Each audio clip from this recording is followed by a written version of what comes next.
In Standard 6 in Social Science, in our previous lessons, we studied about the history of India since Stone Age up to the 8th century. We saw the human civilization's journey from living in caves to the 8th century architectural monuments, from using stones to using terracotta and then various metals, from hunter gatherers to living a settled life and establishing a foreign trade.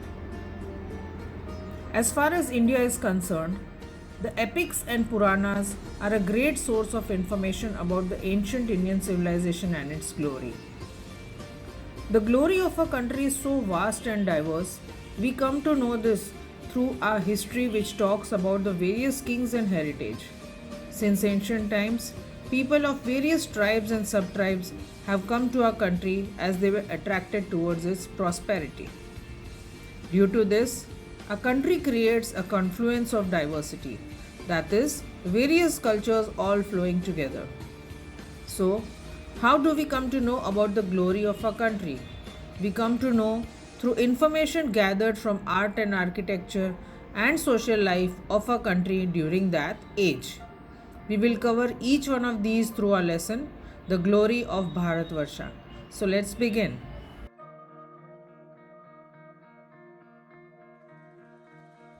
Let us look at agriculture in ancient India. Farming began in ancient India. The establishment of kingdoms and empires led to an increase in agriculture and trade. Agricultural production increased due to an increased use of iron tools. It became possible to produce more from the same land. Also, more land was brought under cultivation. Iron tools such as the axe helped in clearing the forest. This land was then used to produce crops. Certain crops like wheat, barley, paddy, jowar, millet, sesame, etc. were cultivated. The tools that were used in those days were the plough, the sickle, the axes, etc. Again, irrigation was given great importance. The kings of the period also encouraged the building of irrigation works and dug wells, tanks, and canals. Consequently, in the northern India, then in the south, there was tremendous increase in the production of crops.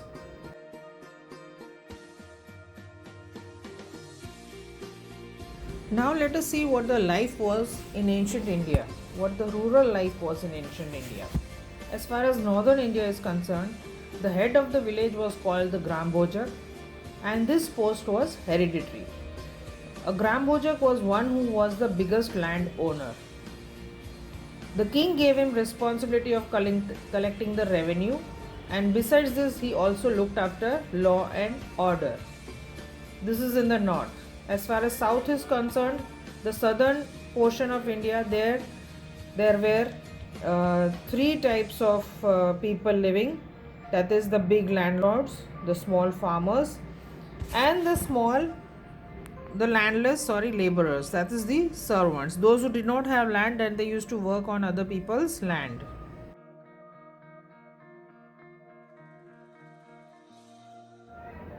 Now, due to greater agricultural production, growth of crafts and increased trade and commerce led to the emergence of towns and cities. Most of the cities were capitals of Mahajanapadas. If you recall, we have learnt about the 16 Mahajanapadas as you can see in the map here. These cities were fortified. Besides this, spherical wells have been found in many cities, which were known as wells. These wells were used for toilets, drains, or dustbins. Again, the people in this area produced wheat, barley, rice, milk, curd, ghee, fruits, etc., and even ate meat and fish.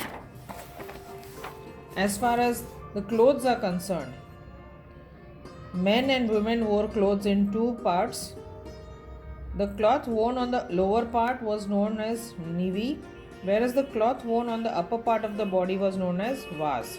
Sometimes they even wrapped a cloth like dupatta around the upper part, which is known as adivas.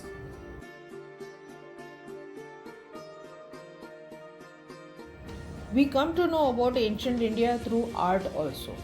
Historians have divided this art into two parts, that is fine arts and performing arts.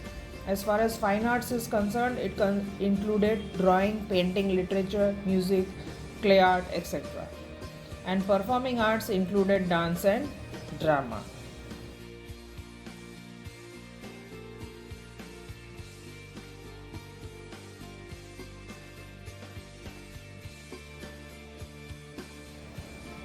Literature in India. Indian literature is divided into three sections: religious literature, non religious literature, and description by foreign travelers. Let us take the first one, religious literature. As far as religious literature is concerned, we have four sources of information. We have the Vedas, we have the Mahabharata and Ramayana, Upanishads, and the Buddhist and Jain text.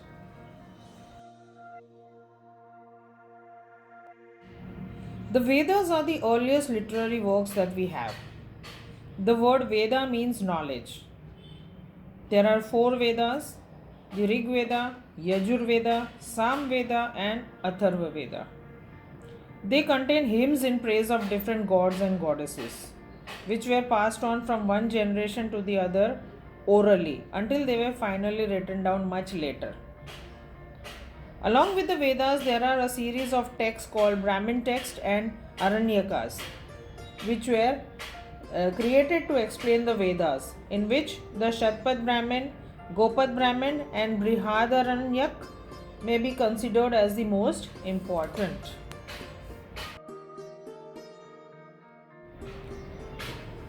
Apart from this, Ramayana and Mahabharata epics again are a confluence of ancient Indian society, culture, and religion. Mahabharata, written by Ved Vyas, was initially known as Jay Sanhita, whereas Ramayana, written by Valmiki, it depicts the social life and moral standards along with Sri Ram's story. Upanishads. There are 108 Upanishads of original Indian compilation, Katha and Kena. The word Katha is a dialogue. The Katha Upanishad is a dialogue between a young boy named Nachiketa and Yama, the god of death, whereas Kena means by whom. The Upanishad is an inquiry into the nature of perception. Prasna, Mundaka, Mandukya, Ishavasyam, and Chandogya Upanishads are great Indian philosophy texts. The number of Puranas is 18, among which the Vishnu Purana, Garud Purana, Vayu Purana, Matsya Purana, as well as the Bhagavad are known as special texts. Lastly, we get information about our ancient India from Buddhist text and Jain text. The original Buddhist texts are known as Tripitaka, and these include Sukta Pitaka, Vinaya Pitaka, and Abhidham Pitaka. We also have some important Buddhist texts like Didha Nikaya, Angutar Nikaya, Majjhima Nikaya. We have the Jatak Kathas, Brihad Katha, etc. As far as Jain texts are concerned, they are called the Agam texts, which are 12 in numbers, and ancient literature is divided into 14 Parvas and 12 Angas.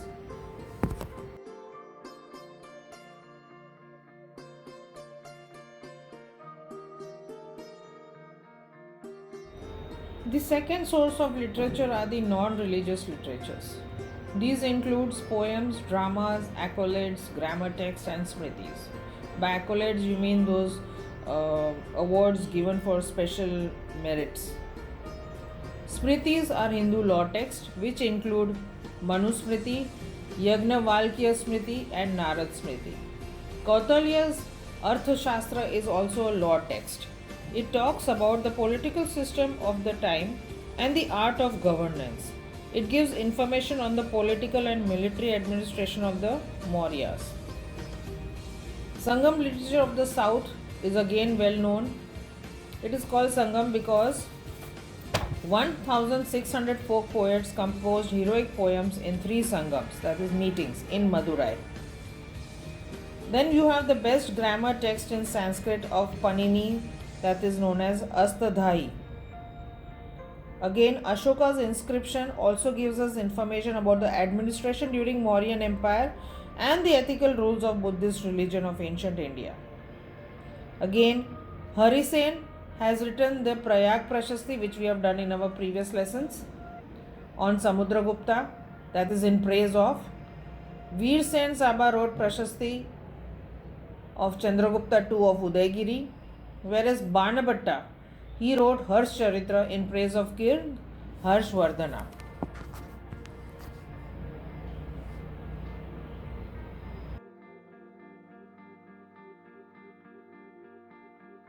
Lastly, we have the description by foreign travelers. If you remember, we had learned about Megasthenes, who was an ambassador, a Greek ambassador in Chandragupta Maurya's court. He has written a book called Indica, which tells us about the political, social, and economic conditions during the Mauryan dynasty. Megasthenes also described the city of Patliputra. Again, you have Ptolemy, who was a Greek sailor, who has written a book on geography which gives information about the various ports of India during his travel. Chinese travelers.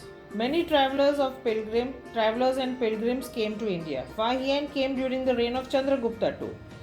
He spent 6 years in India visiting Buddhist monasteries. When he went back, he wrote an account of his stay. His account gives a detailed description of the life of the people under Gupta kings. Later on, after 2 centuries, you had Yuan Sang, who came to India, and he has written about the conditions in those times. The ruler at that time in the north was Harshvardhana.